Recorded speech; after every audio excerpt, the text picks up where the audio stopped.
Donc 1 Roi 8, à partir du verset 12. Je lis la parole du Seigneur. Alors Salomon dit, l'Éternel veut habiter dans l'obscurité. Alléluia. Salomon dit que Dieu veut habiter dans l'obscurité. Exode 20, à partir du verset 21, la Bible nous dit que Moïse s'approcha des épaisses ténèbres où se tenait Dieu. Suivez-moi bien.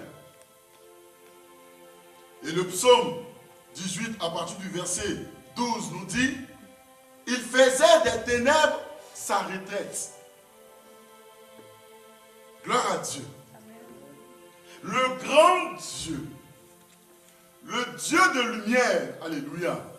La Bible nous dit au travers de ces trois versets que l'Éternel aime ou veut habiter dans l'obscurité.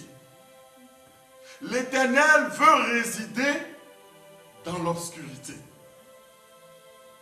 Ça a attiré mon attention un peu. J'ai dit, mais généralement, on rattache l'obscurité ou les ténèbres au diable, n'est-ce pas? Et celui qui doit résider dans l'obscurité ou dans les ténèbres, c'est le diable. Mais ma Bible me dit que l'Éternel veut habiter dans l'obscurité. Exode 20, verset 21 nous dit que Moïse s'approcha des épaisses ténèbres ou des épaisses nuées, si tu veux, dans d'autres versions, pour rencontrer l'Éternel. Moïse ne rencontrait pas l'Éternel autre part, mais quand il voulait rencontrer l'Éternel, il s'approcha de cette épaisse nuée. Alléluia. Le psaume 18, à partir du verset 12, nous dit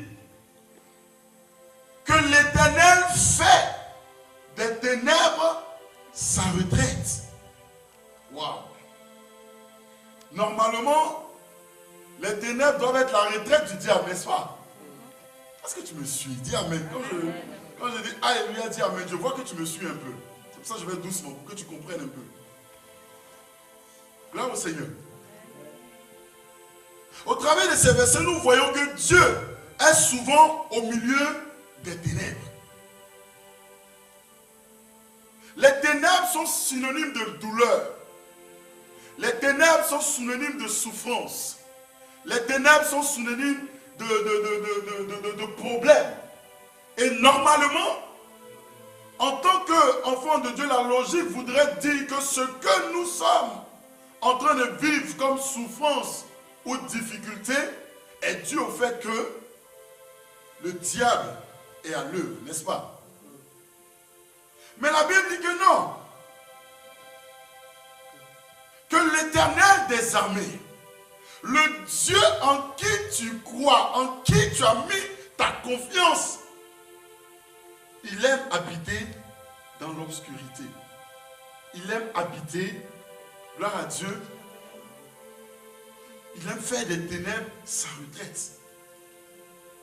Et les grands hommes de Dieu, comme Moïse, lorsqu'il voulait s'approcher de lui, il s'approchait de cette épaisse nuée pour le rencontrer. On va ensemble prendre la parole de Dieu, Exode 14. C'est profond, donc je vais aller vraiment doucement pour que tu puisses me suivre. Lorsque je vais démarrer, là tu vas comprendre. On prend ensemble Exode 14 à partir du verset 20.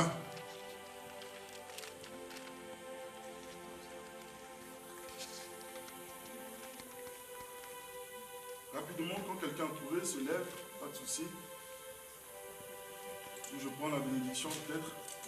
Exode 14, 20. Les leaders, prenez vos Bibles, ceux qui peuvent se lever pour lire, c'est important. Je lis la parole de Dieu. L'ange de l'Éternel qui marchait en tête du camp d'Israël passa derrière eux, et la colonne de nuée se déplaça également de devant eux pour aller se tenir sur leurs arrières. Elle vint se placer entre les camps des Égyptiens et celui d'Israël. D'un côté, elle était obscure, et de l'autre, elle éclairait la nuit.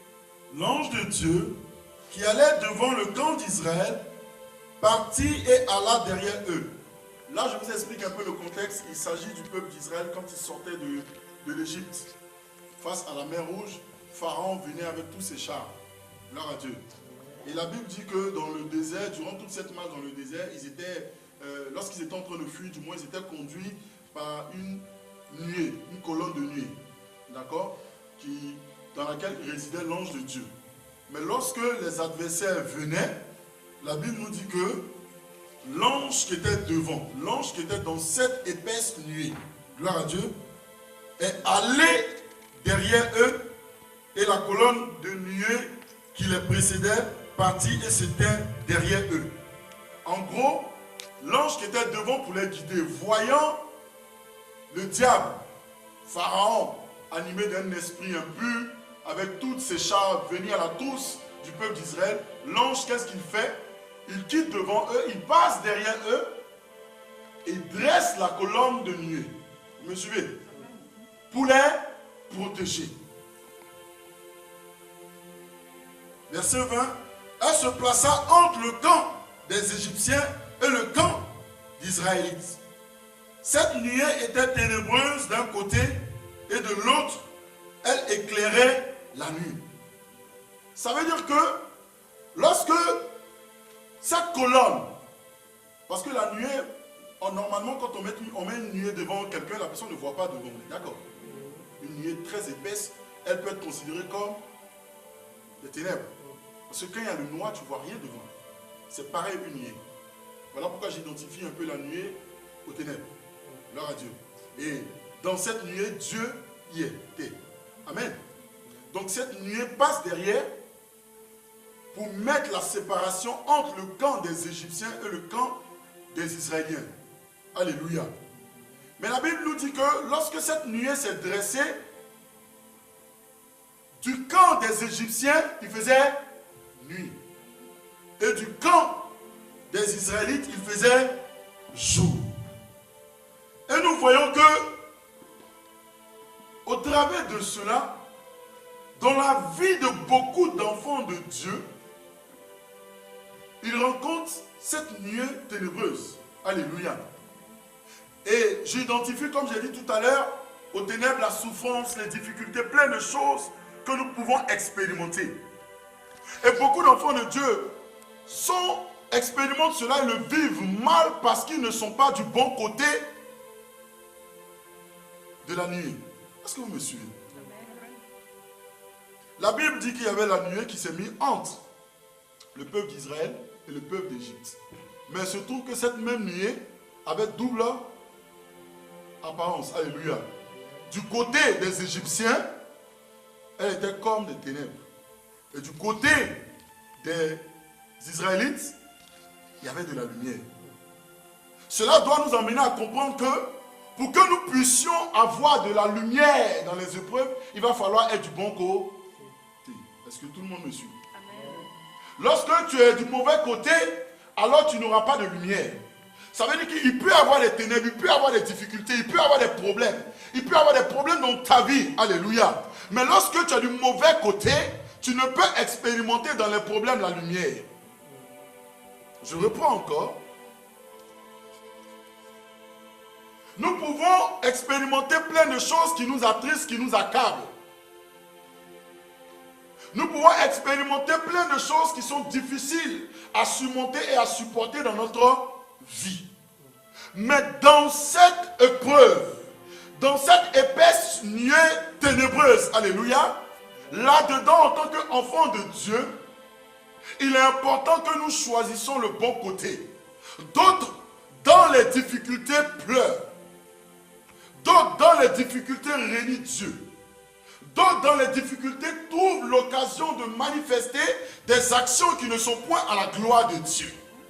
Donc, en quelque sorte, dans cette épaisse nuée de ténèbres, d'autres ont choisi d'être du côté des Égyptiens. Alors, comme ils ont choisi d'être du côté des Égyptiens, dû au fait qu'ils manifestent des attitudes et des comportements qui sont conformes à ceux qui n'ont point mis la confiance en Christ, alors ils ne peuvent expérimenter la lumière qui sort des ténèbres. Alléluia. Me suivez?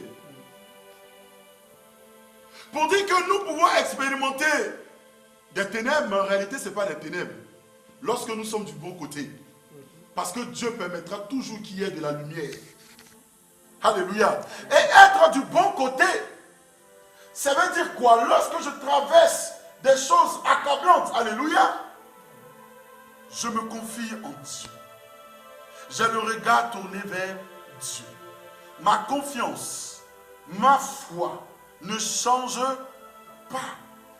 Ma façon de servir Dieu, ma détermination, mon engagement ne change pas. Alors, si ça ne change pas, je pourrais voir la lumière qui vient de l'Éternel. Parce que dans cette épaisse nuée ténébreuse, alléluia, Dieu, il réside. Si tu comprends, acclame Dieu.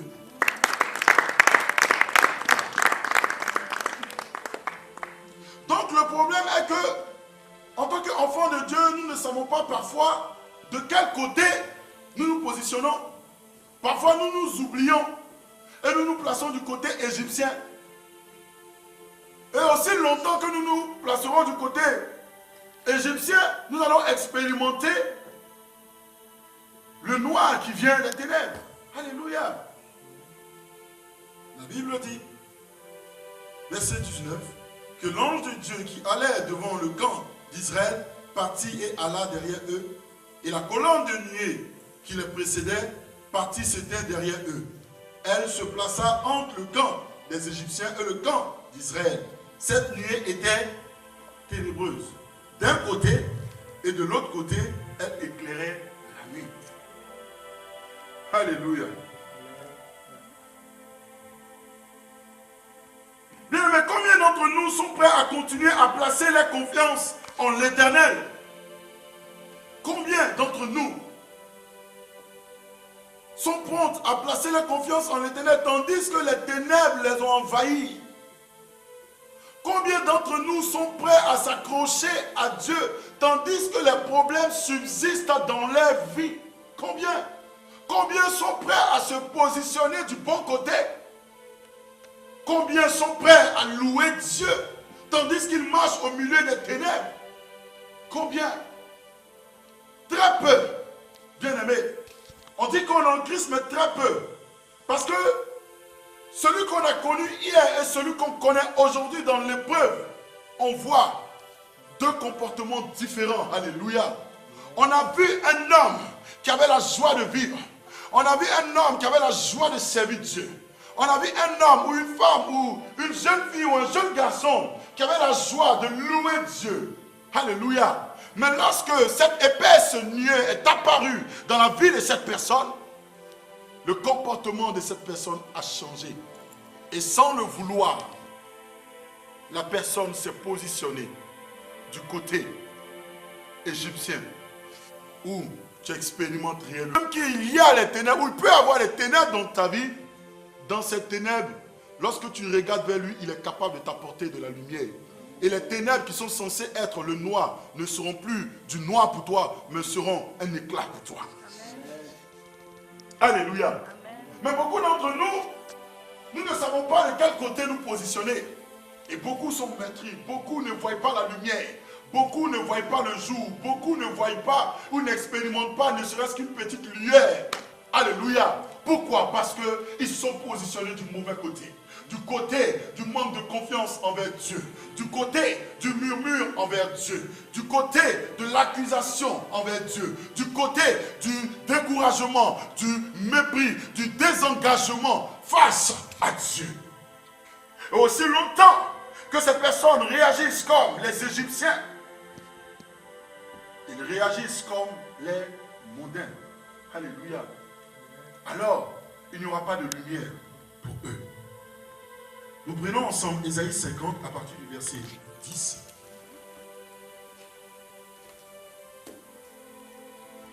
J'ai médité la nuit, j'ai dit, mais oh Seigneur. Donc tu es en train de nous faire comprendre que tu résides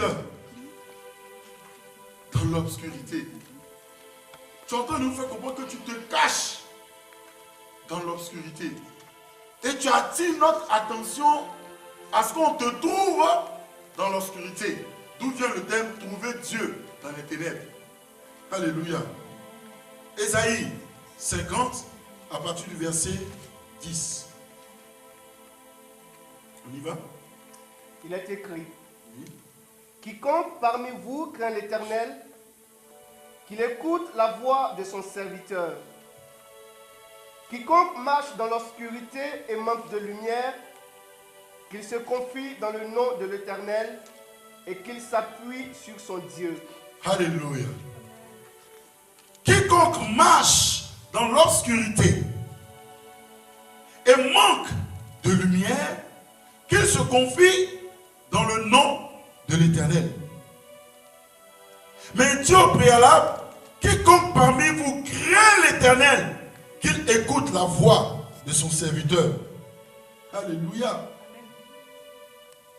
Dans cette obscurité qui nous environne, va-t-on toujours témoigner ou va-t-on toujours manifester la crainte de Dieu tout en étant obéissant à sa voix?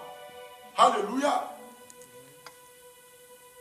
Lorsque nous sommes dans l'obscurité et que l'homme de Dieu, le serviteur, la servante ou quelqu'un envoyé par Dieu nous parle de Dieu, est-ce que nous sommes prompts à écouter la voix de Dieu? Est-ce que nous sommes prompts à chercher Dieu dans cette position? Très peu. Alléluia.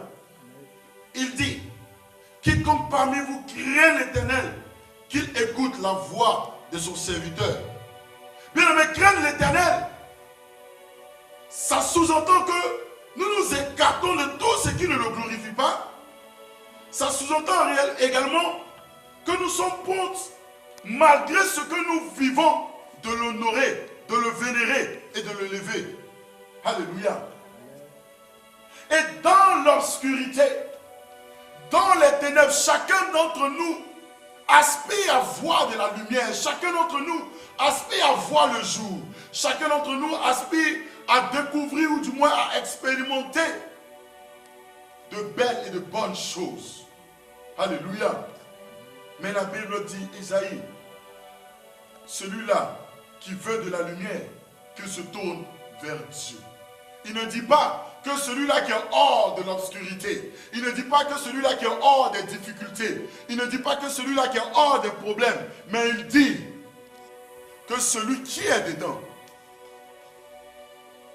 celui qui demeure dedans, celui qui vit cela, celui qui l'expérimente, s'il veut voir de la lumière, qu'il se tourne vers Dieu.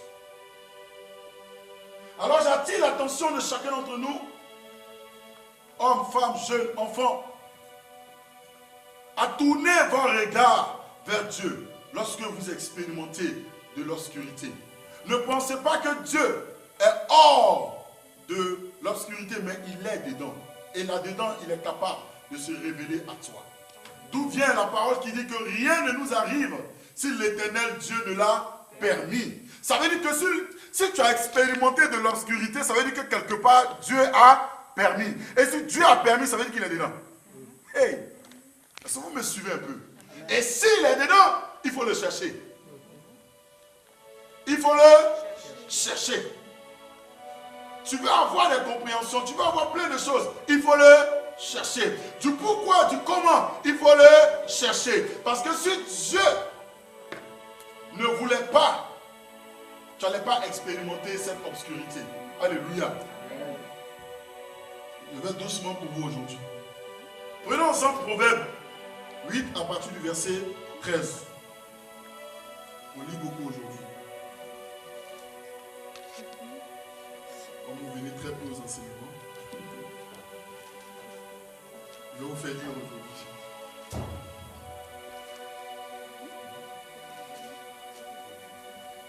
Proverbe 8 à partir du verset 13.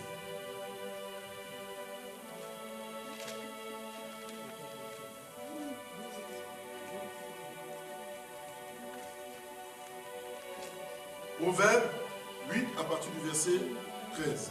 Je lis la parole du Seigneur. Vas-y.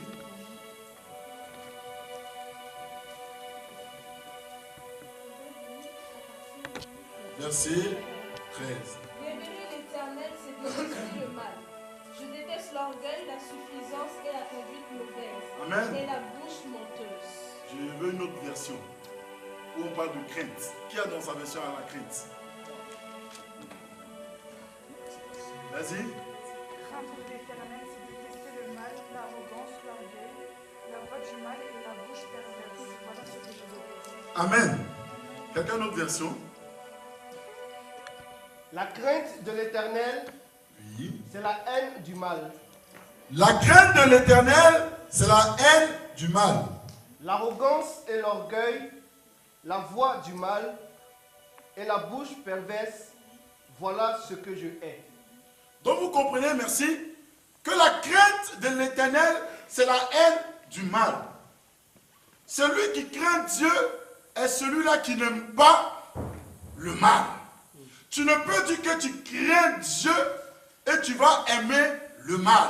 Tu ne peux dire que tu crains Dieu et tu vas manifester des choses qui ne sont point à la gloire de Dieu. Tu ne peux dire que tu crains Dieu et tu vas poser des actions qui ne le glorifient point. Ça veut dire que la crainte que tu as envers lui n'est pas encore grande, n'a pas encore atteint son apogée. Alléluia. Car quiconque craint Dieu, quiconque le craint, haïra le mal, détestera le mal, évitera les ennuis, évitera les problèmes, évitera tout ce qui peut l'attrister. Et quiconque craint le mal commence à se détourner de tout ce qui attriste l'Esprit de Dieu au monde.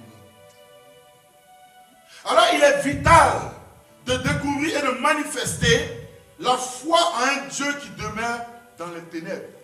Pourquoi je dis ça? Parce que d'autres trouvent le moyen au travers de leurs difficultés, trouvent le moyen de manifester l'iniquité. Est-ce que je me fais comprendre? Beaucoup d'entre nous, au travers des problèmes qu'ils traversent, trouvent le moyen de manifester le péché. Bon, si je fais ça, c'est parce que j'ai de l'obscurité dans ma vie. Amen. Si je fais ça, c'est parce que c'est difficile. Si je fais ça, c'est parce que la situation est compliquée. Si je fais ça, c'est parce que le problème a perdu trop. Je n'en peux plus. Alléluia. On essaie de justifier nos mauvaises actions par l'épreuve ou par l'obscurité dans notre vie. Non. La Bible dit que dans l'obscurité, c'est le moyen de chercher Dieu parce qu'il réside et il fait de sa demeure l'obscurité. Cela sous-entend tout simplement que lorsque c'est difficile dans ta vie en tant qu'enfant de Dieu, ne trouve pas l'excuse ou une occasion de demeurer dans le péché ou de manifester tes mauvaises actions, trouve plutôt l'occasion de chercher Dieu dans cette position. Car si tu cherches Dieu dans cette position, Dieu se révélera à toi et Dieu te fera découvrir la lumière. Amen. Vous savez, la vie chrétienne, parfois ce n'est pas facile. Dieu nous fait passer parfois dans des circonstances qui sont humainement parlant difficiles à vivre. Alléluia. Et si nous n'avons pas la foi envers Dieu, nous allons très vite, très rapidement nous placer du mauvais côté. Et notre vie ne va pas avancer d'un iota. Parce que de l'autre côté, là où on ne manifeste plus la confiance envers Dieu, là-bas il y a le noir. Là où on veut régler les choses par nous-mêmes, là où on veut faire les choses par nous-mêmes, là où on veut trouver des solutions par nous-mêmes lorsque nous sommes dans l'obscurité. Bien aimé, l'obscurité perdue. Car celui qui est capable de te donner la lumière dans l'obscurité, c'est l'Éternel. Celui qui est la lumière du monde. Et la Bible dit qu'il est là, il est dedans. Donc dans ce que tu vis dans ce que tu expérimentes, peu importe ton jeune âge, cela ne doit point être le moyen d'aller te perdre. Alléluia. Mais au contraire, cela doit être une occasion de t'accrocher à Dieu. Alléluia. Quand il n'y a plus de lumière, quand il n'y a plus de raison apparente pour expliquer les choses, quand il n'y a plus rien à comprendre, Dieu demeure présent. Touche ton voisin et dis, Dieu demeure présent.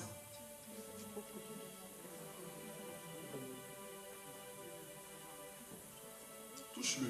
Véritablement dit, c'est dur, mais Dieu demeure présent. Là où tu ne comprends rien, là où tu ne sais pas du pourquoi, du comment, là où il y a les pleurs, il y a les cris, il y a les douleurs, Dieu est présent. Alors les ténèbres ne sont point, ou du moins les difficultés, ou l'obstacle, ou l'obscurité, n'est pas une occasion pour manger le fruit du mensonge, ça veut dire pour manger ou pour manifester l'iniquité. L'endroit où demeure Dieu est un endroit où nous avons l'opportunité de le rencontrer. Alléluia. Et dans cet endroit, parfois nous le négligeons. Vous savez, là où j'ai plus rencontré Dieu dans ma vie, ça n'a jamais été dans les moments de joie ou des moments festifs. Alléluia. Vous me suivez? Là où j'ai expérimenté le Seigneur, là je parle de moi, je ne sais pas peut-être pour toi, ça a été toujours dans les moments difficiles. Là où j'ai rencontré Dieu, là où j'ai expérimenté sa présence pleine, c'était toujours dans des moments difficiles, dans les moments de douleur, dans les moments de pleurs, dans les moments de cris. C'est là que j'ai expérimenté Dieu. Alléluia. Pour dire que Dieu ne permet point parfois certaines choses en vain. Alléluia. Pour dire également que là où tu plais, là où tu penses qu'il n'y a rien, là, Dieu est là. Simplement place-toi du bon côté. Tu vas le découvrir. Alléluia. Parce que bien aimé, chacun d'entre nous est emmené à vivre ou à traverser ou à expérimenter cette épaisse nuit. Alléluia. Tu vas prendre la parole de Dieu, Deutéronome 5. Deutéronome 5. Alléluia. Je ne vois pas vos... Nicolas, dis-moi en Deutéronome 5 à partir du verset 23.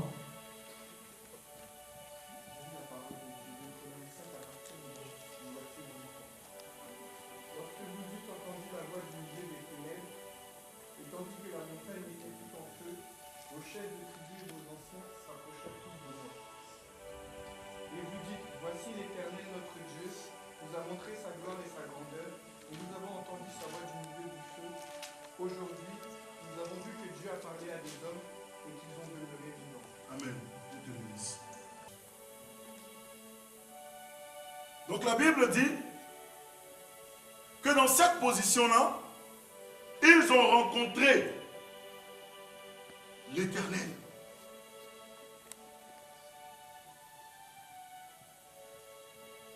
Dans ces ténèbres, dans cette épaisse nuée, ils ont rencontré Dieu. Bien-aimé, aujourd'hui, je veux vraiment m'arrêter une seconde et te dire que Dieu est partout, au fait. Il n'y a pas un endroit de ta vie où Dieu ne réside pas. Il n'y a pas un endroit de ta vie où Dieu n'est pas là. Alléluia. Il est là, partout. Dans tes problèmes, il est là. Dans ta joie, il est là. Dans tes difficultés, il est là. Dans ce que tu vis, dans ce que tu expérimentes, il est là. De bon ou de mauvais, il est là. simplement, cherche-le comme il se doit.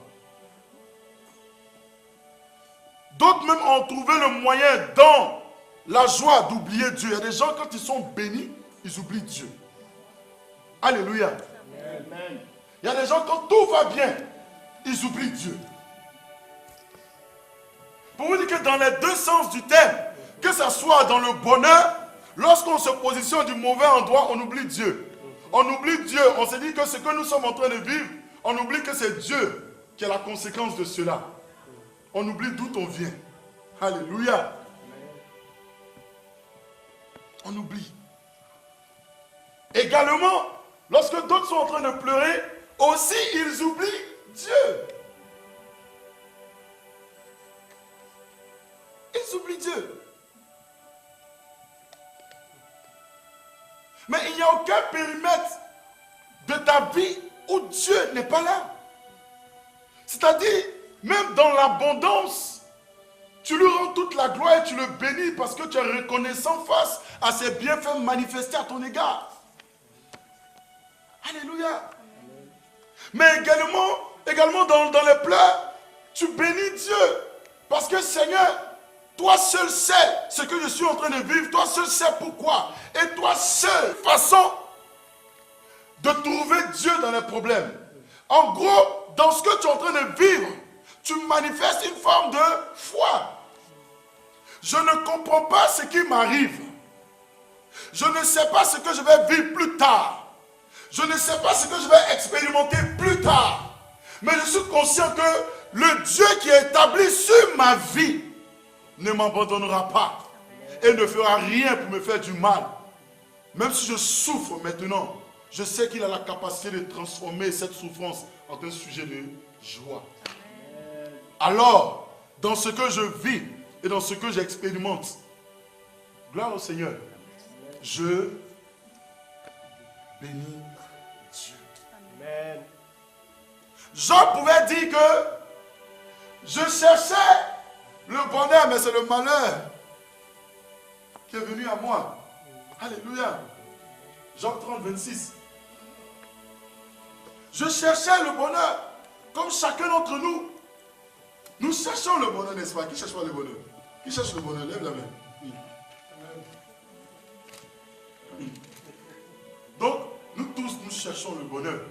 Comme Job cherchait le bonheur. Mais c'est le contraire qui est arrivé à Job. Et il se disait que Dieu résidait simplement dans le bonheur. Mais Dieu ne pouvait pas résider dans les problèmes. Mais il a découvert une autre facette de Dieu. Même dans ce que tu pouvais vivre, Job. Moi, Dieu, je réside là-dedans. Alléluia. Vous savez, lorsqu'on est dans l'obscurité, on a l'impression que Dieu n'existe pas. C'est-à-dire qu'on n'expérimente même pas sa présence. On ne le ressent même pas. Je vais vous donner un exemple. Parce qu'il y a beaucoup de jeunes aujourd'hui dans cette salle dont je vais terre à terre, je donne des exemples pour que vous puissiez comprendre. Dans une pièce, Tania, viens. Lève-toi, viens. Viens là, viens. C'est pas grave, viens, c'est pas grave. Lève-toi, viens. On se dépêche. Bon, elle n'a pas mis sa chaussure. Ok. Hervé, viens. Ok. Hervé, mets-toi là. Devant elle. Devant. Non, comme ça. Amen. Essaye de te cacher devant. Amen. Donc Hervé est un placard ou est un mur dans une pièce. Et moi, je suis celui-là qui cherche Dieu. On a lu tout à l'heure dans les versets précédents que Dieu se cache, n'est-ce pas? Donc, je suis dans une pièce, je cherche Dieu. Seigneur, Seigneur, Seigneur, mais il ne répond pas. Tania ne répond pas. Tania ne répond pas. Je ne vois pas Tania. Je ne ressens pas Tania. Mais est-ce que cela veut dire que Tania n'est pas là dans la pièce? Amen. Elle est là dans la pièce. Mais on ne la voit pas. Le fait que je ne ressens pas Tania, le fait que je n'entends pas la voix de Tania, le fait que je n'expérimente pas Tania, ne veut pas dire que Tania n'est pas présente. Elle est là, mais elle se cache. Dieu vous bénisse. Mais on aurait dit, mais pourquoi? C'est une façon incompréhensible à nos yeux de voir Dieu agir ainsi. Mais à 3 reprises dans la Bible nous dit que Dieu se cache. Le psaume 10, 11, le psaume 104, 29, Ésaïe 45, 15. Dieu est un Dieu qui se cache parfois. Mais pourquoi il se cache parfois? Parce qu'il veut voir. Parce qu'il veut voir. Est-ce que tu continueras à croire qu'il est à côté de toi? Il y a un temps où il sera toujours là, où il va te manifester, tu vas marcher, tu n'as rien encore. Viens, on se dépêche. Il y a des jeunes, il y a des très jeunes, il faut qu'ils comprennent un peu. Il y a un moment où il est avec toi comme ça, il marche avec toi. Il y a un moment où il marche toujours, mais cette fois-ci, il est là, mais il marche avec toi. Il y a un moment, elle veut viens. À un moment, il décide de s'arrêter. Il est là, toi tu marches seul, tu tournes, tu penses qu'il n'est pas là, mais il est. Il est là. Mais cette fois-ci, il veut savoir si la marche qu'il t'a appris à manifester, tu vas continuer de manifester cette marche et dans la même joie. Pour celui qui n'a pas confiance en Dieu, lorsqu'il se dit, oh, tu es où? Tu avais dit que tu allais me suivre toujours. Tu avais dit que tu ne m'abandonneras point. Est-ce que parce que Tania ne marche plus à côté de moi, ça veut dire qu'elle m'a abandonné? Non. À ce niveau, le Seigneur, que Tania veut me faire expérimenter maintenant une forme de foi. De savoir si je ne le ressens pas, je ne l'entends pas. Est-ce que je vais croire en sa parole qui dit que je ne t'abandonnerai jamais?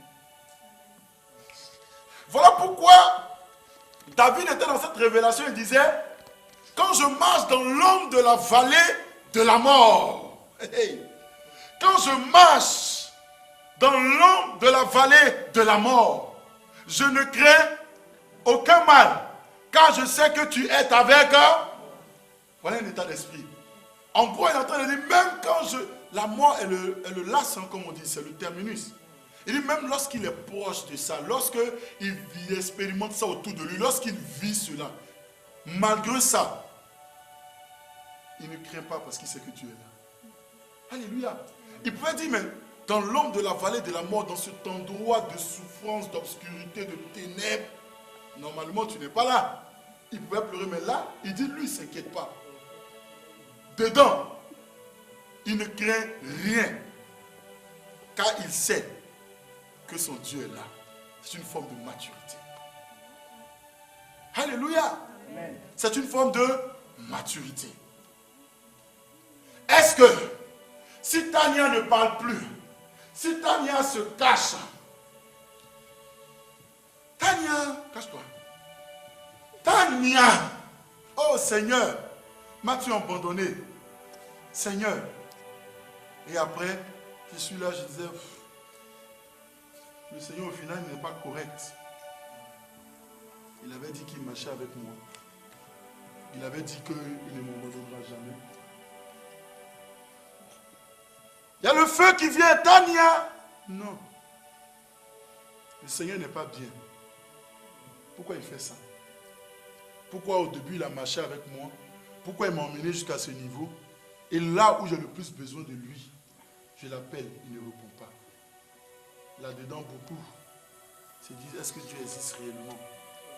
Là-dedans, beaucoup se posent la question, est-ce que ce que sa Bible dit est la réalité? À ce moment, beaucoup se disent, est-ce qu'il est vraiment puissant pour me sécuriser? Où est Tania? Où est Tania? Où est l'Éternel? Il est là. Il ne parle pas. C'est une étape de ta vie. C'est une étape de ta vie où tout semble être compliqué, incompréhensible. C'est une étape de ta vie où tu te sens abandonné.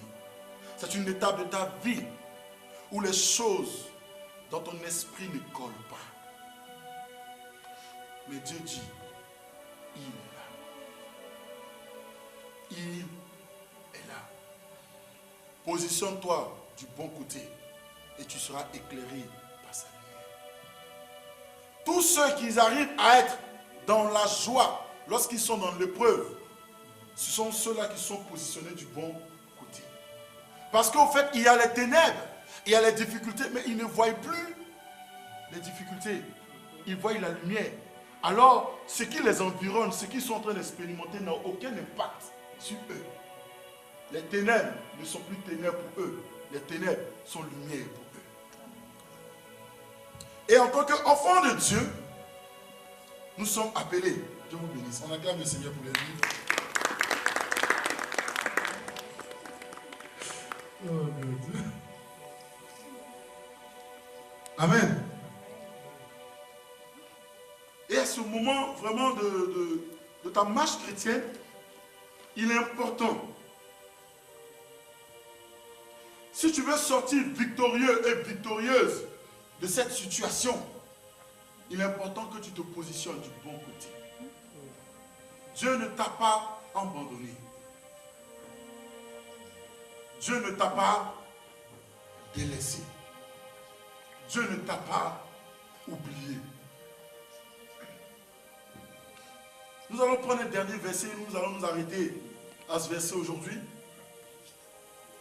Je dirais même 2 versets.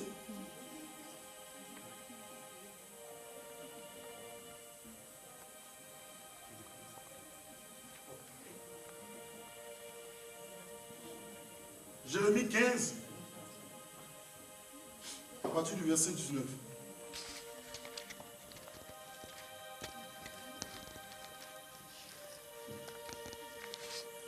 Jérémie 15, à partir du verset 19.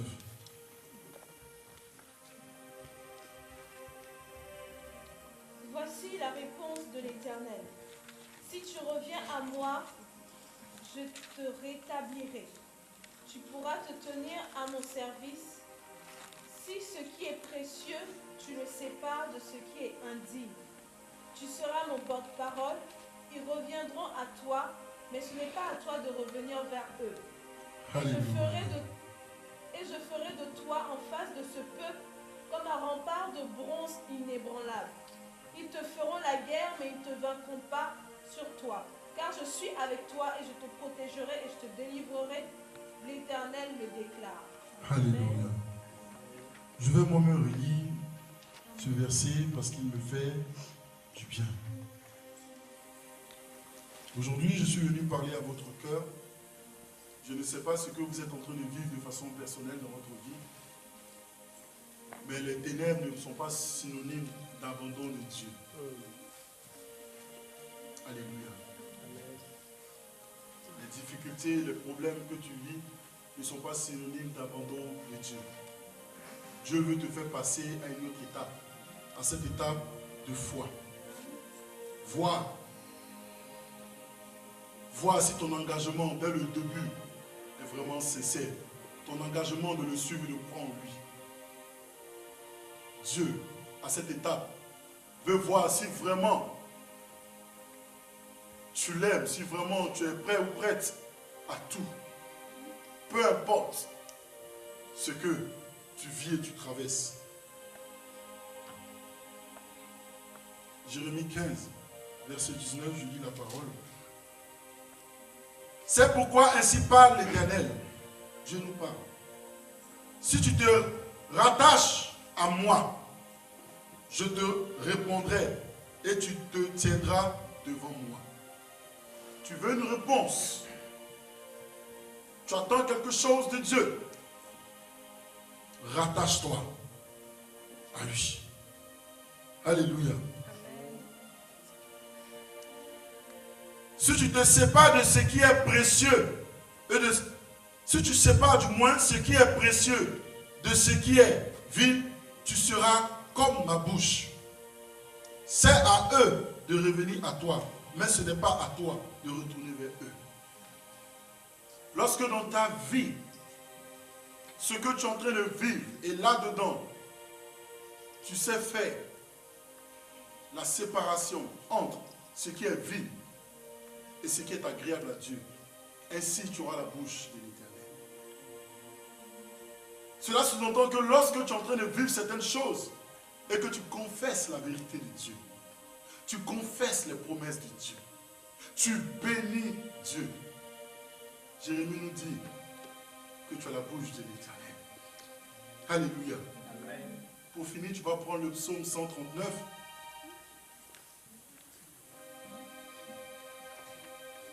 Le psaume 139.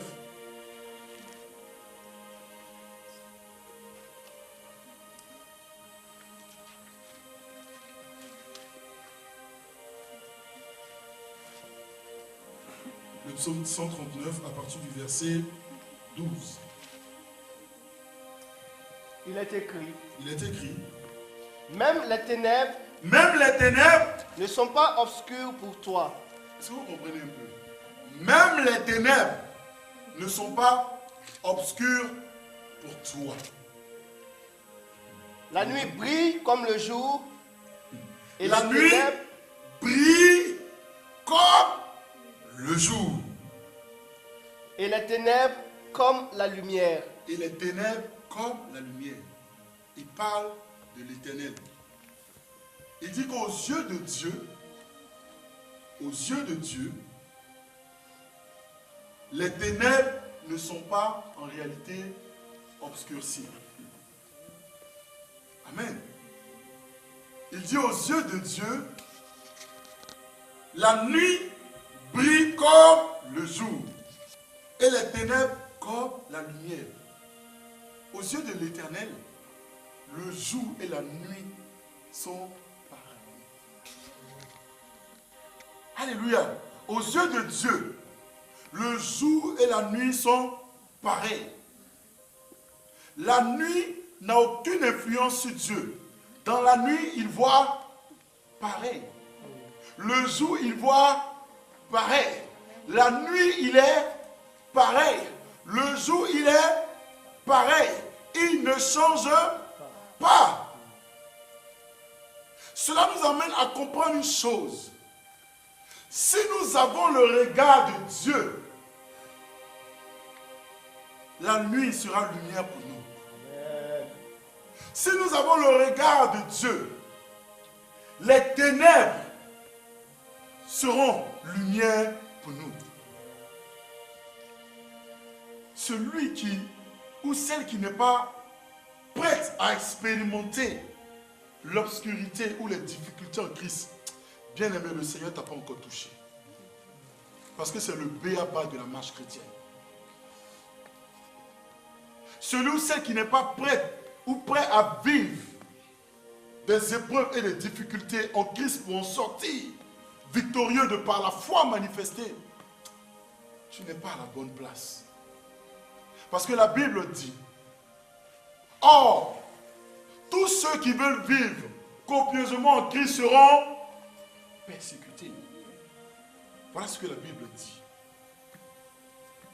Tous ceux qui veulent vivre pieusement en Christ seront persécutés.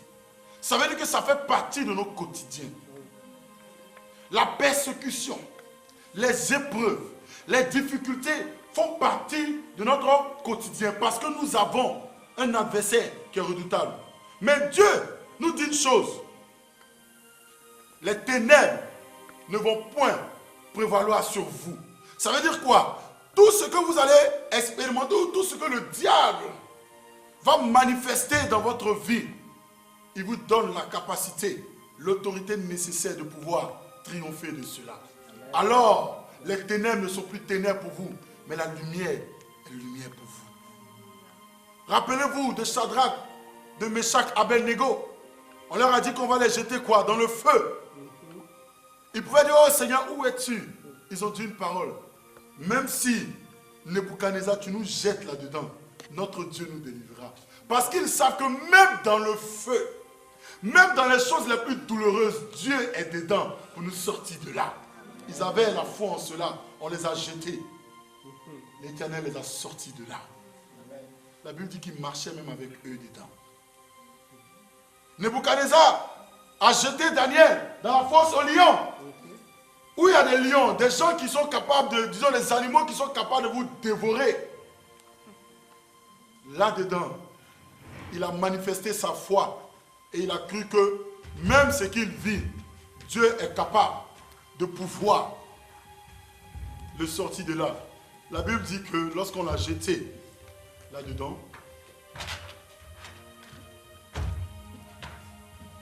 le Seigneur les a libérés. Là-dedans, il y avait un lion, le véritable, le lion de la tribune de Juda. Il n'y a aucun aspect de notre vie où Dieu ne contrôle pas. Comment le prophète Élie a identifié l'Éternel? L'Éternel s'est révélé à lui comment? Par le... Et la Bible dit qu'il est le feu divin. Dans le feu, Dieu est dedans. Alléluia. On parle d'animaux, de lions, Dieu est dedans. Même le serpent qu'on identifie au diable, laissez-moi vous dire que dans la parole de Dieu, on identifie Jésus-Christ comme le serpent également. La Bible dit que de la même manière, autrefois, Moïse faisait des serpents d'arrêt. Et quiconque les regardait obtenait la guérison. De la même manière, Christ est monté à la croix. Et quiconque met sa confiance en lui sera sauvé. Est-ce que vous comprenez? Dans tous les aspects, Jésus est là. Alors, peu importe ta situation, cherche Dieu dans l'obscurité. Il dit, je me laisse trouver par celui qui me cherche. Ça veut dire qu'il aime se cacher parfois. Mais il se cache pour voir ton état d'esprit. Est-ce que tout ce que tu disais avant c'était vrai? Est-ce que ton engagement c'était vrai? Il se cache parfois et il regarde ta réaction. Et il dit, je me laisse trouver par celui qui me cherche. Si tu ne cherches pas Dieu, tu ne le trouveras pas. Parce que quelqu'un qui est caché, on ne le trouve que lorsqu'on le cherche. Aussi longtemps que je vais rester là à pleurer, aussi longtemps que je vais rester là à me lamenter, aussi longtemps que je vais rester là à murmurer, aussi longtemps que je vais rester là à me décourager, je ne trouverai pas Dieu. Car c'est la période où Dieu a décidé pour toi de se cacher. Le temps est arrivé où il a décidé de se cacher. Il y a eu un temps où il a décidé de se révéler. Il y a eu un temps où il a décidé d'accomplir de grandes choses pour toi. Et il y a eu aussi ce temps où il a décidé de marcher avec toi. Et cette période est le temps où il a décidé de se cacher. Et là, il veut voir le cœur d'un enfant qui se tourne vers lui, qui se soumet et qui accepte qu'il se cache. Alors son silence ne sera plus un problème pour toi. Sa manifestation ne sera plus un problème pour toi. Sa cachette ne sera plus un problème pour toi. Tant bien même que physiquement je suis seul, je sais que tu es là. Tant bien même que tout le monde m'a abandonné, tant bien même que tout le monde m'a rejeté, je sais que tu es là. Tant bien même que tout le monde ne me comprend pas, je sais que tu es là. Il est là. Dans ta vie, je n'arrive pas à atteindre mes objectifs. Je bénis ton nom parce que je sais que tu es là. Tout est compliqué. Tout est difficile. Je tombe, je me relève. Je tombe, je me relève. Je tombe, je me relève. Je ne vais point me décourager, car je sais que tu es là. Dans mes études, ça ne va pas. Tout le monde avance. C'est compliqué pour moi. Je sais que tu es là. Chez moi à la maison, ça ne va pas. Mon père, ma mère ou mes enfants ne me comprennent plus. Dans d'autres familles, tout se passe bien. On ne choisit pas ses enfants ou ses parents. C'est Dieu qui a permis. Seigneur, si tu l'as permis, dans cette position, je ne vais point me décourager. Je vais continuer à bénir ton nom. Parce que je sais que tu es là. Tu es là dans ma maison. Tu es là dans mes études. Tu es là dans mes projets qui n'aboutissent pas. Tu es là. Tu es là dans ma douleur. Tu es là.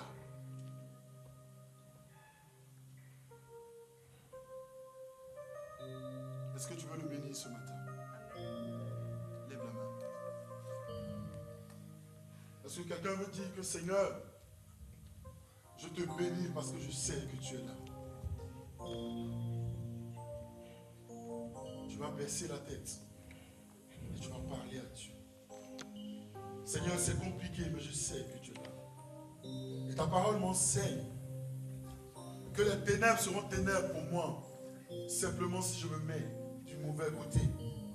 Aujourd'hui, je ne veux point me mettre du mauvais côté, du côté du désespoir, du côté du murmure, du côté du découragement, mais je veux me mettre du bon côté. Dans ce côté où nous avons foi en toi, tant bien même que tout est compliqué. Merci Seigneur. Je veux me mettre de ce côté où tout le monde marche par la foi. Et que ta lumière éclaire mes ténèbres. Parle-lui. Qui t'es dû, ô Éternel. Parle-lui. Reçois la gloire. Seigneur. Qui t'est dû, Dis-lui ce matin, Seigneur, reçois la gloire. Je souffre, mais reçois la gloire. C'est compliqué, mais reçois la gloire. C'est difficile, mais reçois la gloire. Je ne veux pas cesser de te bénir ce matin. Je ne veux pas cesser de te louer ce matin. Je ne veux pas cesser de t'exalter ce matin. Je ne veux pas cesser de magnifier ton nom ce matin. Reçois la gloire.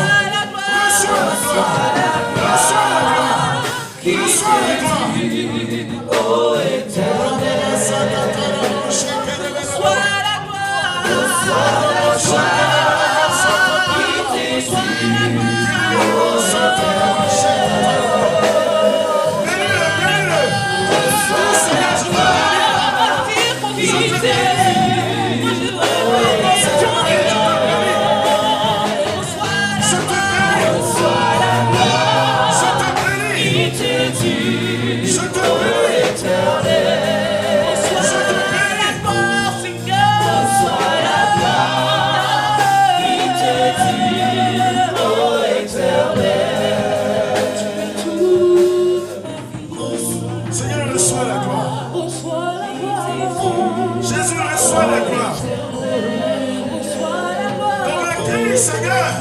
Reçois la gloire.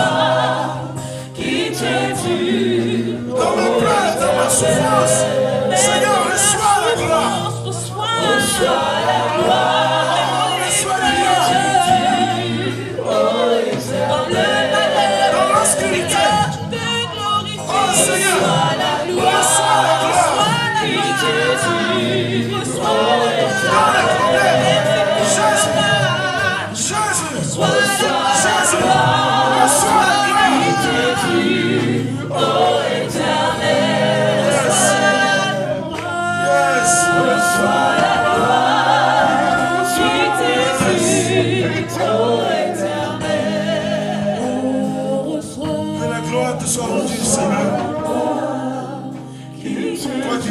Choses dans notre vie. Reçois la gloire ce matin. Reçois la gloire de tes enfants. Reçois la gloire, Jésus-Christ. Et que ta lumière éclaire les ténèbres de notre vie. Reçois la gloire dans ce que nous sommes en train de vivre. Reçois cette gloire. Reçois cette gloire. Reçois cette gloire, Seigneur. Dis-le-lui, Seigneur, reçois la gloire. Je mets ma confiance en toi, Seigneur. Je mets ma confiance en toi parce que je sais, Seigneur, que tu transformeras ces ténèbres